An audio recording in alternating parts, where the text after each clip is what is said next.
തുടരുന്ന സാഹചര്യം ആണ് ഉള്ളത്. നവമി, നമ്മൾ നേരത്തെ സൂചിപ്പിച്ചു, അതായത് കെ.സി. വേണുഗോപാലിന്റെ മാധ്യമപ്രവർത്തകരോടുള്ള പ്രതികരണത്തിലടക്കം എന്ത് പ്രതിസന്ധിയാണുള്ളത്. ഇപ്പോൾ പ്രതിസന്ധിയെല്ലാം പരിഹരിക്കപ്പെട്ടു എന്നാണ് പറയുന്നത്. അതോടൊപ്പം തന്നെ ഈ നിരവധിയായ ആളുകൾ സ്ഥാനാർത്ഥികളായി എത്താൻ യോഗ്യതയുള്ളവർ ഉണ്ടായിരുന്നു. അവരിൽ പലരെയും മാറ്റി നിർത്തേണ്ടതായി വന്നിട്ടുണ്ട്. അവർക്ക് അധികാരത്തിൽ വന്നാൽ സുപ്രധാനമായ പദവികൾ നൽകും എന്നതാണ് ഇപ്പോൾ കെ.സിയുടെ ഭാഗത്ത് നിന്ന് ഉണ്ടായിട്ടുള്ള പ്രതികരണം. നേരത്തെ നമുക്കറിയാം, ഇതുമായി ബന്ധപ്പെട്ട് പരസ്യമായ പ്രതികരണങ്ങൾ നടത്തിയിട്ടുള്ളവരുടെ ഒരു ലിസ്റ്റ് പരിശോധിച്ചാൽ ജോസഫ് വാഴക്കൻ അദ്ദേഹം മാധ്യമങ്ങളോട് പറഞ്ഞിരുന്നു താൻ ഒരുങ്ങി നിന്നതാണ്. മാത്രവുമല്ല, അദ്ദേഹത്തിന്റെ ഫ്ലക്സുകൾ നമ്മൾ കണ്ടതാണ്. 1,00,000-ലധികം പോസ്റ്ററുകൾ അച്ചടിച്ചു വെച്ചത് നമുക്കറിയാം. ദീപ്തി മേരി വർഗീസ് ഇത്തരത്തിൽ പോസ്റ്ററുകൾ ഉൾപ്പെടെ അടിച്ച് ഇറക്കിയിരുന്നു എന്നാണ് അറിയുന്നത്.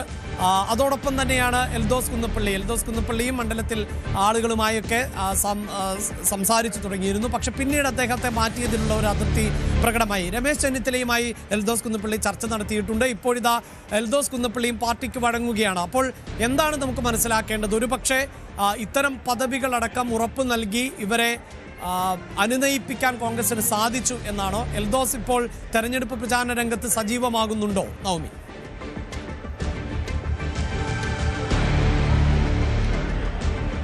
അഭിലാഷ്, എറണാകുളം ജില്ലയിലേക്ക് വന്നാൽ രണ്ട് പ്രധാനപ്പെട്ട നേതാക്കളാണ്, കോൺഗ്രസിന്റെ നേതാക്കളാണ് ഈ സീറ്റുമായി ബന്ധപ്പെട്ട വലിയ തർക്കങ്ങളും വാദപ്രതിവാദങ്ങളും ഒക്കെ നടത്തിയത്. അതിലൊന്ന് ദീപ്തി മേരി വർഗീസും മറ്റൊന്ന് എൽദോസ് കുന്നപ്പള്ളിയുമാണ്. എൽദോസ് സീറ്റില്ല എങ്കിൽ സ്വതന്ത്രനായി മത്സരിക്കുന്ന കാര്യം വരെ പരിഗണനയിലുണ്ടെന്ന് മാധ്യമങ്ങളോട് വെട്ടിത്തുറന്ന് പറയുകയും ചെയ്തു. അദ്ദേഹത്തിന് തുടക്കം മുതലുള്ള വിഷമം താൻ അവിടുത്തെ സിറ്റിംഗ് എം.എൽ.എ. ആണ്.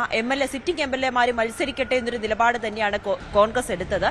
തന്നോട് മത്സരിക്കുവാനും ആവശ്യപ്പെട്ടിരുന്നു. പക്ഷെ അവസാന നിമിഷം തന്റെ പേരിലുള്ള ഈ കേസിനെ കുറിച്ച് പരാമർശിക്കുന്നു, തന്നെ വളരെ മോശമായി പറയുന്നു, തനിക്കവിടെ സീറ്റില്ല എന്ന് പറയുന്നു. അത് തന്നെ ഏറെ വേദനിപ്പിച്ചു. സീറ്റില്ല എന്ന് നേരത്തെ പറഞ്ഞിരുന്നെങ്കിൽ താൻ അവിടെയുള്ള സ്ഥാനാർത്ഥിക്ക് വേണ്ടി പ്രചാരണം നടത്തിയേനെ. പക്ഷേ അവസാന നിമിഷം തന്നെ പറ്റിക്കുന്ന തരത്തിലായിരുന്നു നേതാക്കളുടെ നിലപാട്. അതുകൊണ്ട് തന്നെയാണ് അവിടെ സ്വതന്ത്രനായി മത്സരിക്കണോ, പാർട്ടി വരണോ, മറ്റേതെങ്കിലും പാർട്ടിയിലേക്ക് ചേരണമോ എന്നീ തരത്തിലുള്ള വലിയ അഭ്യൂഹങ്ങൾ എൽദോസ് കുന്നപ്പള്ളിയെ ചുറ്റിപ്പറ്റിയുണ്ടായിരുന്നു. പക്ഷേ ഇന്നലെ രാത്രി രമേശ് ചെന്നിത്തലയുമായി ദീർഘനേരമുള്ള കൂടിക്കാഴ്ചയായിരുന്നു തിരുവനന്തപുരത്ത് വെച്ച് എൽദോസ് നടത്തിയത്. ഇന്നലെ രാവിലെ മാധ്യമപ്രവർത്തകരടക്കം പെരുമ്പാവൂർ എത്തിയെങ്കിലും എൽദോസിനെ ഫോണിൽ ബന്ധപ്പെടാൻ സാധിക്കുന്നുണ്ടായിരുന്നില്ല. അദ്ദേഹവുമായി ബന്ധപ്പെട്ടവർക്കും അദ്ദേഹം എവിടെയാണെന്ന് അറിയാനും സാധിച്ചിരുന്നില്ല. ഏകദേശം രാത്രിയോടുകൂടിയാണ് രമേശ് ചെന്നിത്തലയ്ക്കോടൊപ്പം തിരുവനന്തപുരത്ത് ഉണ്ടെന്ന് എൽദോസ് പറയുകയും അതിനുശേഷം അദ്ദേഹം മാധ്യമങ്ങളെ കണ്ടപ്പോൾ പറഞ്ഞത് പാർട്ടി അമ്മയെ പോലെയാണ്, അത് വിട്ട് മറ്റൊരിടത്തേക്കും താൻ പോകില്ല, അതോടൊപ്പം തന്നെ സ്വതന്ത്രനായി മത്സരിക്കില്ല, UDF സ്ഥാനാർത്ഥിയായിട്ടുള്ള ആൾക്കു വേണ്ടി പ്രചാരണത്തിന് താനും ഇറങ്ങും, മനോജ് മൂത്തേടത്തിനു വേണ്ടി താനും പ്രചാരണത്തിന് ഇറങ്ങും, താൻ അവസാനം വരെയും UDF പ്രവർത്തകനായി തന്നെ ഉണ്ടാകുമെന്ന് കൂടി എൽദോസ് കുന്നപ്പള്ളി കൂട്ടിച്ചേർക്കുന്ന സാഹചര്യമുണ്ടായി. മറ്റൊന്ന്, ഇനി ഇപ്പോൾ കെ.സി. പറഞ്ഞതുപോലെയാണെങ്കിൽ ഏതെങ്കിലും ഒരു പദവി വാഗ്ദാനം ചെയ്തുകൊണ്ട് തന്നെയായിരിക്കും എൽദോസ് കുന്നപ്പള്ളി ഇത്തരത്തിലൊരു അയവിലേക്ക് അല്ലെങ്കിൽ ഇത്തരത്തിലൊരു സമവായത്തിലേക്ക് എത്തിയതെന്ന് നമുക്ക് നിസ്സംശയം പറയാൻ കഴിയും. കാരണം DCC പ്രസിഡന്റ് സ്ഥാനം തനിക്ക് വേണം, എറണാകുളം DCC പ്രസിഡന്റ് സ്ഥാനം തനിക്ക് വേണമെന്നൊരാവശ്യം എൽദോസ് കുന്നപ്പള്ളി മുന്നോട്ട് വെച്ചിരുന്നു എന്നൊരു സംശയം കൂടിയാണ് ഇപ്പോൾ പുറത്തു വരുന്നത്. അദ്ദേഹം അത്തരത്തിലുള്ള ഒരു പരാമർശവും നടത്തിയിരുന്നു. മുഹമ്മദ് ഷിയാസ് മത്സരിക്കുന്ന സാഹചര്യത്തിൽ അദ്ദേഹം MLA ആയി ജയിച്ചു കഴിഞ്ഞാൽ എൽദോസ് കുന്നപ്പള്ളിയെ ആയിരിക്കും എറണാകുളം DCC പ്രസിഡന്റായി നിയമിക്കുക. ആ ഒരു രീതിയിലേക്കുള്ള ഒരു സമവായ ചർച്ചയിലേക്ക് തന്നെയായിരിക്കും ഇത് അവസാനിച്ചിരിക്കുന്നത്. അതിന്റെ ഭാഗമായി തന്നെയായിരിക്കും ഒരു അനുസരണയുള്ള കുട്ടിയെ പോലെ പാർട്ടിയുടെ പ്രവർത്തകനായി എൽദോസ് കുന്നപ്പള്ളിയെ പ്രവർത്തിക്കുവാൻ മുന്നോട്ട് നയിക്കുന്നതും ആ ഒരു വാഗ്ദാനം തന്നെയാണെന്ന് നമുക്ക് ഉറച്ചു വിശ്വസിക്കാം. AK ആന്റണിയും തന്നോടൊപ്പം ദീർഘനേരം സംസാരിച്ചു. അദ്ദേഹത്തോട് തന്റെ വിഷമം പറഞ്ഞു. താൻ ഇപ്പോഴും പറയുന്നത് സീറ്റ് ഉണ്ടെന്ന് പറഞ്ഞിട്ട് അവസാന നിമിഷം മറ്റ് കാരണങ്ങൾ പറഞ്ഞുകൊണ്ട് തന്നെ ഒഴിവാക്കിയതിലാണ് വിഷമം എന്നാണ് എൽദോസ് പറയുന്നത്. അതോടൊപ്പം തന്നെയാണ് ദീപ്തി മേരി വർഗീസും ഇന്നലെയും ഉച്ചവരെ അല്ലെങ്കിൽ ഇന്നലെയും ഒക്കെ ദീപ്തി ഈ സീറ്റ് കൊച്ചി ഷിയാസിനാണെന്ന് വിവരം വന്നതിന് ശേഷം ദീപ്തി മാധ്യമങ്ങളോട് സംസാരിക്കാൻ തയ്യാറായില്ല. അതിന് ഏറ്റവും ഒടുവിലായി വൈകുന്നേരം തൃക്കാക്കര ഉമാ തോമസിന്റെ പ്രചാരണത്തിന്റെ ഔദ്യോഗിക തുടക്കം കുറിക്കുന്നതിന് വേണ്ടി K. ബാബുവിനോടും ഉമാ തോമസിനോടൊപ്പമാണ് ഈ ദീപ്തി മേരി വർഗീസ് വന്നതിന് ശേഷം മാധ്യമങ്ങളോട് പറഞ്ഞത്, എനിക്ക് അത്തരത്തിൽ യാതൊരുവിധ പ്രശ്നങ്ങളുമില്ല, എല്ലാ മാധ്യമങ്ങളുടെ സൃഷ്ടിയാണ്, തനിക്ക് സീറ്റ് കിട്ടാത്തതിൽ ഒരു നിരാശയുമില്ല, തന്നോട് പാർട്ടിയിലെ ചില നേതാക്കൾ പറഞ്ഞതുകൊണ്ട് മാത്രമാണ് പോസ്റ്റർ അടിച്ചത്, അതുമല്ല അവസാനം ഇനിയിപ്പോൾ താനാണ് സ്ഥാനാർത്ഥി എന്നുണ്ടെങ്കിൽ അവസാന നിമിഷത്തേക്ക് വെക്കണ്ട, എല്ലാം ഇപ്പോൾ ഇതാ VD സതീശൻ എന്തായാലും മാധ്യമങ്ങളെ കാണുകയാണ്. ഒരുപക്ഷെ കൂടുതൽ പ്രതികരണം ഒരു കാലത്തും ഇല്ലാത്ത തരത്തിലുള്ള മുന്നൊരുക്കം UDF പ്രവർത്തകർ എല്ലാ നിയോജക മണ്ഡലങ്ങളിലും നടത്തിയിട്ടുണ്ട്. മിഷൻ 26 ഞങ്ങൾ ഒരു വർഷം മുമ്പ് ആരംഭിച്ചതാണ്. അത് വളരെ ഫലപ്രദമായി നമ്മുടെ പ്രവർത്തകരെല്ലാം വളരെ ആവേശത്തിലാണ്.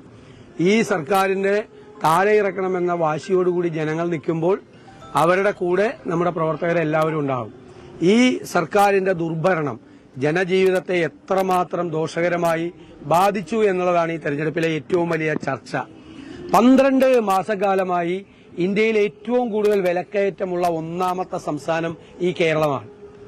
കേരളത്തിന്റെ മുഖ്യമന്ത്രിയും ഈ ഗവൺമെന്റും ഈ വിലക്കയറ്റം കുറച്ചു കൊണ്ടുവരാൻ എന്ത് നടപടിയെടുത്തു? ജനങ്ങൾ പൊറുതിമുട്ടിയാണ് വിലക്കയറ്റം കൊണ്ട്.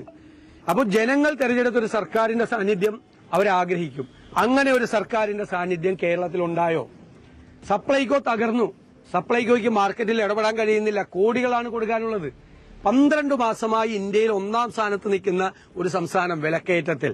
ആ വിലക്കയറ്റം താഴെ കൊണ്ടുവരാൻ എന്ത് നടപടിയെടുത്തു? ഗവൺമെന്റ് നിസ്സംഗരാണ്. പ്രചരണം മാത്രമേ ഉള്ളൂ. തെരഞ്ഞെടുപ്പ് പ്രചരണമാണ്, വ്യാപകമായ പ്രചരണമാണ്. കോടാനുകോടി രൂപ ഞാനും നിങ്ങളും നികുതി അടയ്ക്കുന്ന പണത്തിൽ നിന്നും ഈ തെരഞ്ഞെടുപ്പ് പ്രഖ്യാപിക്കുന്നത് വരെയുള്ള പ്രചരണമായിരുന്നു. കോടിക്കണക്കിന് രൂപ എടുത്തുകൊണ്ട് മാധ്യമങ്ങളിൽ മാത്രമല്ല അല്ലാതെയുള്ള പ്രചരണമാണ്. ശരിക്കും തെരഞ്ഞെടുപ്പ് പ്രചരണമാണ് ഗവൺമെന്റ് നടത്തിയത്. മുഴുവൻ കള്ളപ്രചരണങ്ങളാണ്. 1,10,000 കോടി രൂപ കിഫ്ബിക്ക് ചെലവാക്കിയെന്നാണ് കള്ളപ്രചരണം. 38,000 കോടി രൂപയാണ് ചെലവാക്കിയിരിക്കുന്നത്. അതിൽ 30,000 കോടി രൂപ നികുതി വരുമാനത്തിൽ നിന്ന് എടുത്താണ് ചെലവാക്കിയിരിക്കുന്നത്. എന്താ വ്യത്യാസം? ബാക്കി 8,000 കോടി രൂപ കടമെടുത്തിരിക്കുകയാണ്. ആ കടവും കടമെടുപ്പിന്റെ പരിധിയിൽ വരും. അതിപ്പോ ഈ കിഫ്ബി ഇല്ലായിരുന്നെങ്കിലും ഈ 30,000 കോടി രൂപ നികുതിയിൽ നിന്ന് PWDക്കും ഇറിഗേഷനും ഒക്കെ ചെലവാക്കാമായിരുന്നു. എന്ത് വ്യത്യാസമാണ്? 1,10,000 കോടി രൂപ എന്ന് കള്ളം പറഞ്ഞിരിക്കുകയാണ്. ആകെ ചെലവാക്കിയിരിക്കുന്നത് 2018 വന്നതാണ് കിഫ്ബി. എന്നിട്ട് നുണപ്രചരണമാണ്. പിന്നെ പറഞ്ഞിരിക്കുകയാണ് 10 വർഷത്തേക്ക് അന്നം കൊടുത്തു, ഔദാര്യ റേഷൻ കൊടുത്തു. ഏതെങ്കിലും ഗവൺമെന്റ് റേഷൻ മുടക്കിയിട്ടുണ്ടോ കേരളത്തിൽ? ഇവര് ഭരണം കേട്ടാൽ 10 കൊല്ലമായിട്ട് റേഷൻ മുടങ്ങാത്ത ആദ്യത്തെ സർക്കാരാണ് ഇതെന്ന് തോന്നുന്നു. റേഷൻ കേന്ദ്ര ഗവൺമെന്റ് കോൺഗ്രസ് കേന്ദ്രത്തിൽ ഭരിക്കുമ്പോൾ കൊണ്ടുവന്ന സ്റ്റാറ്റ്യൂട്ടറി റേഷനിങ് ആണ്. കേരളത്തിലാണ് ഇന്ത്യയിൽ ആദ്യമായി നടപ്പാക്കിയത്. കോൺഗ്രസ് സർക്കാരാണ് നടപ്പാക്കിയത്. ഇന്ത്യയിലെ ഏറ്റവും നല്ല പൊതുവിതരണ സമ്പ്രദായമുള്ള സംസ്ഥാനം കേരളമാണ്. അച്യുതാനന്ദൻ ഭരിച്ചിരുന്നപ്പോഴും റേഷൻ മുടങ്ങിയിട്ടില്ല. ഉമ്മൻചാണ്ടി ഭരിച്ചപ്പോഴും AK ആന്റണി ഭരിച്ചപ്പോഴും അച്യുതമേനോൻ ഭരിച്ചപ്പോഴും ഒന്നും ഇവിടെ റേഷൻ മുടങ്ങിയിട്ടില്ല. പുതിയ അവകാശവാദമാണ്. ഫ്ലെക്സിൽ എഴുതി വെച്ചേക്കാണ്. കേരളം മുഴുവൻ സർക്കാരിനെതിരായ വിമർശനങ്ങൾ കടുപ്പിക്കുകയാണ്. കഴിഞ്ഞ 12 മാസമായി ഇന്ത്യയിൽ ഏറ്റവും കൂടുതൽ വിലക്കയറ്റമുള്ള സംസ്ഥാനം കേരളമാണ് എന്ന് അദ്ദേഹം പറഞ്ഞു വെക്കുന്നു. കിഫ്ബിയിൽപ്പെടുത്തിയിട്ടുള്ള പല പദ്ധതികളെയും കുറിച്ച് തെറ്റായ പ്രചാരണം ആണ് നടത്തുന്നത് എന്നതാണ് VD സതീശന്റെ ഇപ്പോഴത്തെ വിമർശനം. അങ്ങനെ തെരഞ്ഞെടുപ്പ് പ്രചാരണം കടുക്കുമ്പോൾ ആരോപണ പ്രത്യാരോപണങ്ങൾ കൂടി ഉയർത്തുകയാണ്. പ്രത്യേകിച്ച് PR വർക്കാണ് ഇപ്പോൾ നടന്നുകൊണ്ടിരിക്കുന്നത്. യാഥാർത്ഥ്യം മറ്റൊന്ന് എന്ന വിമർശനം ആണ് ഇപ്പോൾ പ്രതിപക്ഷ നേതാവിന്റെ ഭാഗത്ത് നിന്നും ഉണ്ടാകുന്നത്. കൂടുതൽ വാർത്തകൾക്ക് News 18 Keralam YouTube channel subscribe ചെയ്യുക.